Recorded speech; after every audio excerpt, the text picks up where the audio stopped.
Então, eu nasci numa cidade do interior de Minas, chamada Ipatinga, e a minha primeira formação musical foi radiofônica, assim, radinho de pilha, indo dormir, e a música sempre teve um poder muito forte, muito existencial, espiritual, assim, sobre mim, assim. Mas como criança, aquilo ali era uma coisa natural também, não pensava sobre isso, assim, eu ia vivenciando.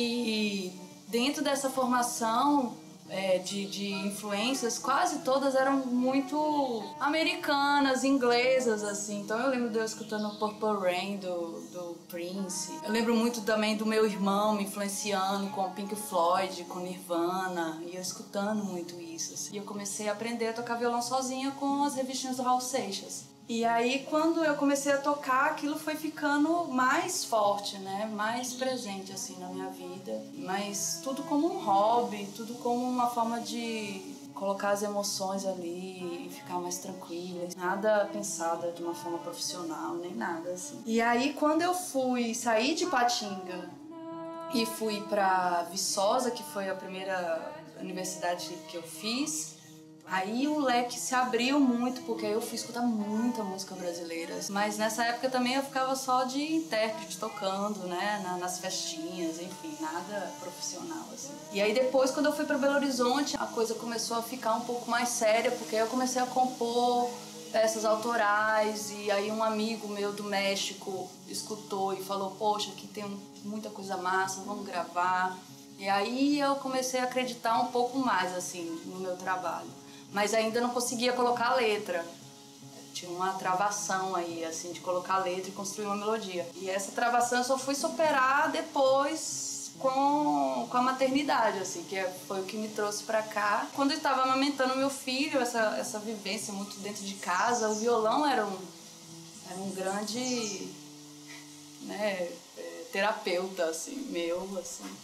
E aí eu comecei a compor. E as primeiras composições foram em inglês, assim. Foi uma coisa muito natural, nada pensado, foi espontâneo, saiu em inglês.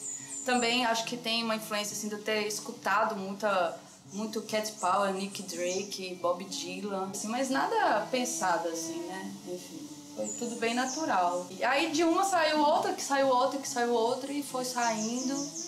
E aí eu consegui criar um nome artístico que eu não tinha nem nada, era só Ana mesmo. E uma grande amiga, Paulina, que montou o Espaço Muda, falou: não, eu quero te ajudar, quero que você toque com as suas canções, com as suas interpretações também. E aí eu lancei Ana Gandra, e aí a coisa começou a ficar mais profissional, assim.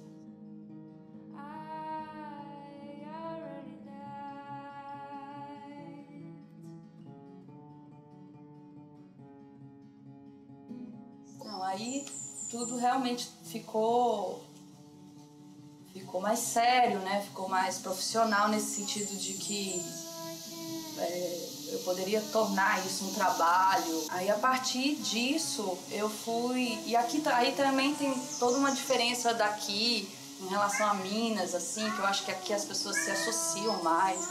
Elas têm essa coisa de bora fazer, né? Bora fazer a limonada com meio limão, assim. Coisa que em Minas eu sentia um pouco que não rolava, assim. E aqui rola muito isso, assim, né? Tem muito artista, então bora, né?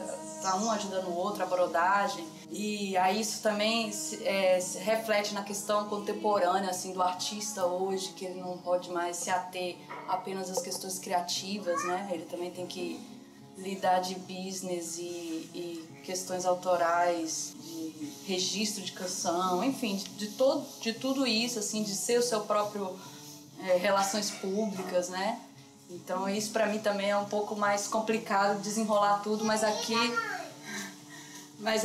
isso é mais natural, assim, então eu aprendi muito nesse sentido, assim, de sair um pouco só da questão criativa para também para uma questão mais profissional, assim. Então isso mudou totalmente, assim, o que eu esperava da música e o que eu comecei a vivenciar realmente com a música, né? Porque antes era uma coisa mais de sonho, de pensamentos, enfim, e aqui as coisas foram se tornando mais reais, né?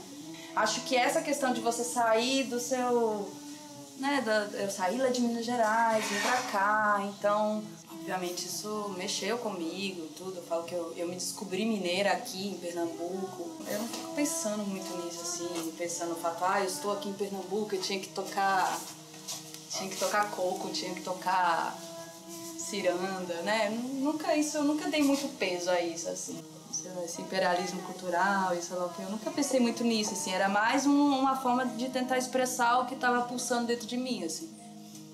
E aí, nesse sentido, o som sendo sincero com o que eu estava sentindo, para mim isso me bastava, assim. E não questões políticas, culturais, sociológicas. Isso para mim nunca me importou, assim, né? Não me importou no sentido que eu nunca... A coisa saía, né? Eu escrevia alguma coisa, quase sempre eu componho assim, eu tenho um caderninho que eu escrevo a letra, aí às vezes estou no violão, sai uma melodia, aí eu pego o caderninho e tento encaixar, assim, alguma coisa. É um trabalho de escultura mesmo.